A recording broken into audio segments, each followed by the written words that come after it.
Iremos dar continuidade ao assunto sobre taxonomia de fungos fitopatogênicos. Vamos falar agora nessa segunda parte sobre o reino cromista e o reino fungi. O que seria o reino cromista? Ele tem semelhanças, com os fungos verdadeiros. Morfologicamente, no reino cromista, esses são pseudofungos que têm hifas, e essas hifas não têm septo, produzem esporângios e zoósporos, e também tem uma estrutura de resistência denominada oósporo.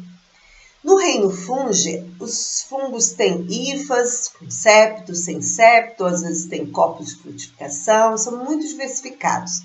O que chama atenção é que causam doenças em plantas. Por que então esse reino foi separado do reino fungi? E isso aconteceu recentemente a partir dos estudos, tanto em biologia molecular, também bioquímica. O que eles observaram? Que a parede celular dos seres que são englobados no reino cromista, eles têm glucanas e celulose na sua constituição. Já no reino fungi, já tem predominantemente quitina e também glucanas. São vários aspectos que diferenciam, né? Mas o que chama atenção é a linha evolutiva dos fungos, que são distintos dos fungos verdadeiros por possuir um RNA ribossômico com a região conservada que distingue-os do reino fungi. Nesse reino cromista, temos gigantes de importância econômica, como a Phytophthora infestans, o Pythium, várias espécies de míldio, como o Plasmopora. E o reino fungi, nós vamos escorrer, também tem uma diversidade muito grande. Afinal, quem são os seres do reino cromista da classe Homicetus?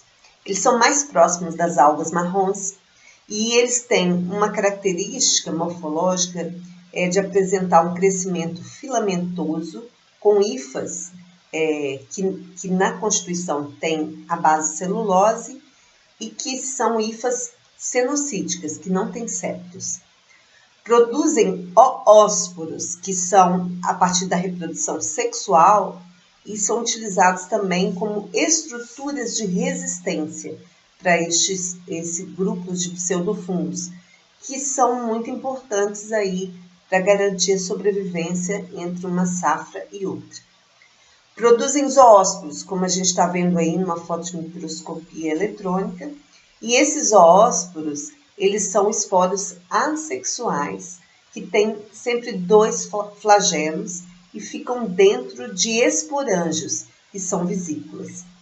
Vamos ver a seguir o zoósporo, como a gente viu aqui, e a vesícula, que é o esporângio de Phytophthora, liberando esses zoósporos. É um vídeo gravado a partir de imagens de microscópio, tá? E aqui ao lado, a gente vê também o aspecto dos zoósporos nadando, a observação feita num estereoscópio. Então, o elemento água é muito importante para esse grupo de agentes fitopatogênicos, por causa do elemento zoósporo.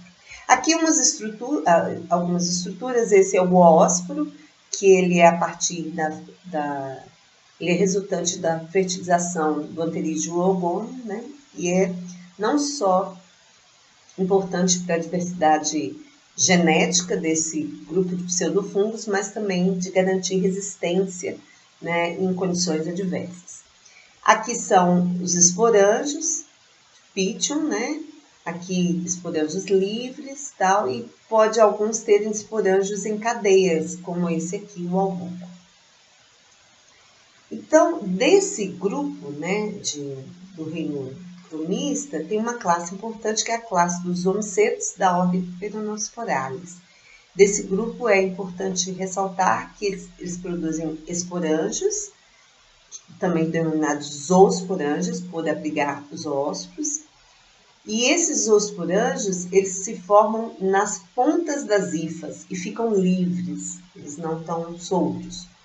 Formam oósporos, são estruturas de resistência, que é fruto da fertilização sexuada, e tem esse micélio cenocítico aceptado, como já referimos anteriormente. 3 famílias são importantes: a Pithiaceae, do pítio, a Phytophthora e míldio, e a Abuginacea, que causa a ferrugem branca, o albuco.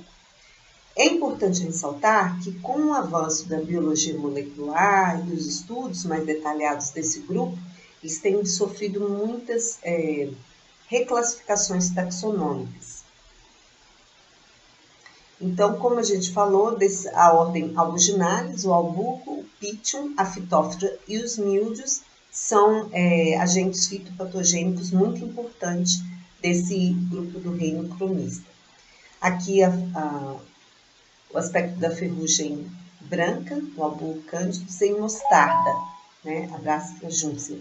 E aqui uma foto a partir de cortes histológicos em folha, onde é observados os esporângios desse pseudofungo que é em cadeia. Aqui um aspecto, né, dos míldios e da Phytophthora, né? A Phytophthora tem esses zoosporângios ou esporângios laterais. Já no caso dos míldios, tem vários nomes, como Brêmia, Peronóspora, tem, no caso, esses zoosporângios na ponta das hifas. E esse formato na ponta das hifas ajuda na classificação e separação desses pseudofungos. É importante ressaltar que míldios são um grupo que dá uma sintomatologia próxima, né? Que geralmente chama crescimento esbranquiçado, abaixo da folha, e corresponde na parte de cima uma mancha necrótica. Então, agora, o grande nome é míldios, sintomas, mas os agentes causais têm nomes diversificados, como aqui os gêneros Brêmia, Peronóspora e Plasmópora. Aqui alguns aspectos da Phytophthora, que é desse reino cromista. Nós vemos a planta e observando que pode ter uma fase dita sexuada, onde tem a produção de ósforo, que é a estrutura de resistência, e uma fase assexuada, onde só é produzido esse zoosporângio ou esporângio, que é a vesícula, e os zoósporos. Então, um aspecto aqui da doença, né, que foi de grande importância lá no início da descoberta da fitopatologia como ciência. Uma doença que teve grandes perdas econômicas na Europa em 1840, 1850. Aqui alguns aspectos de diferenciação do pítio e da Phytophthora. O pítio produz essa vesícula externa, a Phytophthora já não, é só uma vesícula em forma de limão, como a gente viu naquele vídeo lá anterior. Aqui o ciclo, né, da Phytophthora, do pítio, o sintoma que causa o tombamento, geralmente em plantas. Pítio pode causar também podridões em frutos, podridões em raízes. Esse patógeno ele pode ter a fase assexuada, onde produz os zoosporângios e os zoósporos, né? E é um habitante de solo, ou em determinadas condições, quando sentir que a sua sobrevivência está ameaçada, pode produzir oósporos, que é a partir da fertilização sexuada desse fungo. Na parte sexuada, há maior variabilidade desse patógeno e também a questão do ósporo pode garantir sobrevivência em condições adversas, principalmente na falta da planta. Aqui um aspecto do míldio em alface, sintoma que causa no caso da folha na parte de cima, uma mancha necrótica que corresponde na parte de baixo um crescimento esbranquiçado. Aqui uma foto da brêmia, né, desse míldio em microscópio, com seus zoosporângios, e os zoósporos não é possível visualizá-los em microscópio óptico, só no eletrônico. Um grande importante desse grupo aqui é essa doença que é causada em videira, o míldio da videira, é causada pela Plasmópora vitícola. Esse aqui é o aspecto da Plasmópora, né, que é necessário para identificação a nível de microscópio. e a foto, no caso da planta, da folha, né, que tem esse crescimento, essa necrosado. E ataca também a parte da frutificação. Então, são vários diferentes desse grupo dos homicetos, né, da classe homicetos, as estruturas, né, são diversificadas. E isso é que vai auxiliar na identificação. Qual é a identidade do grupo? Sempre zoosporanjo ou esporanjo, com zoósporos com 2 flagelos e hifas não septadas, né? Não tem diferenciação. Então, essa formação diversificada, né, da inserção desses zoosporanjos é que auxiliará na identificação desses gêneros distintos. Agora, vamos falar sobre o reino fungi. No reino fungi, há várias classes de importância agronômica. O filo Blastocladiomycota, ou foi separado do filo Itridiomycota. O filo Zygomycota, o filo Ascomycota, Basídio e os anamórficos ou imperfeitos ou mitospóricos, ou também chamados de deuteromicetos, nós iremos discorrer nessas apresentações posteriormente. Vamos falar o que seria esse reino fungi, ou chamado de reino Mycetae. Tem um micélio, uma composição à base de quitina e glucana. Então, lembrando, o reino cromista tem glucana, mas tem celulose no seu micélio. O micélio pode ser desde septado ou aseptado, ou cenocítico. Nutre-se por absorção e tem várias divisões. No caso do Chytridiomycota, é o mais primitivo desses.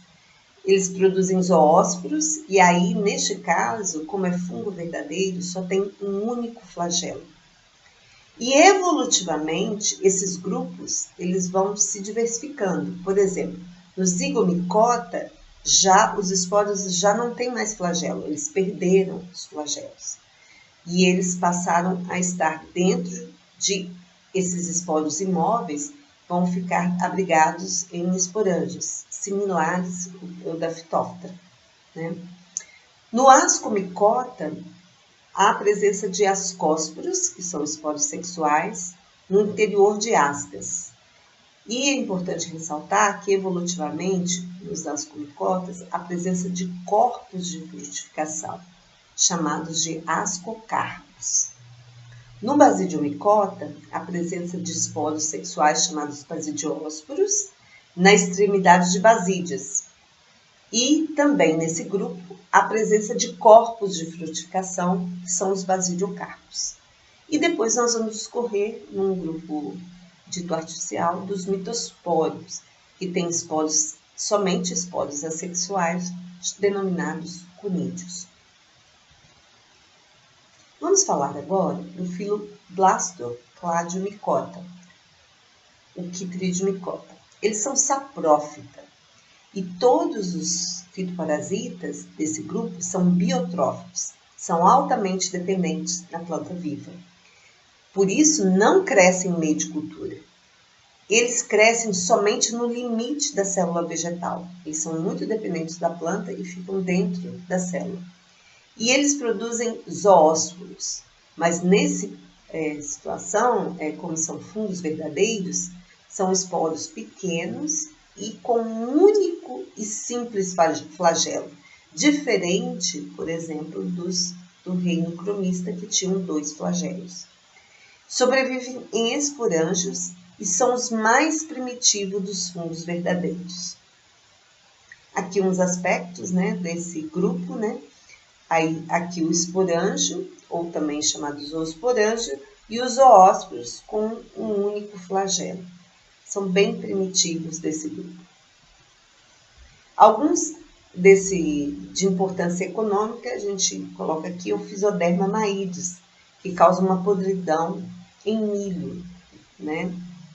Essa doença. Depois colocamos dois gêneros importantes, o Syncytium e o Oppidum. O Syncytium endóptero, ele produz a sarna preta da batata. E o Oppidum, ele produz o Oppidum brassicae, que é um vetor de vírus.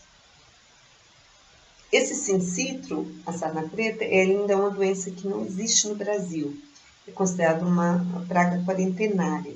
Então, uma foto aqui dessa doença, que é bem agressiva em batata.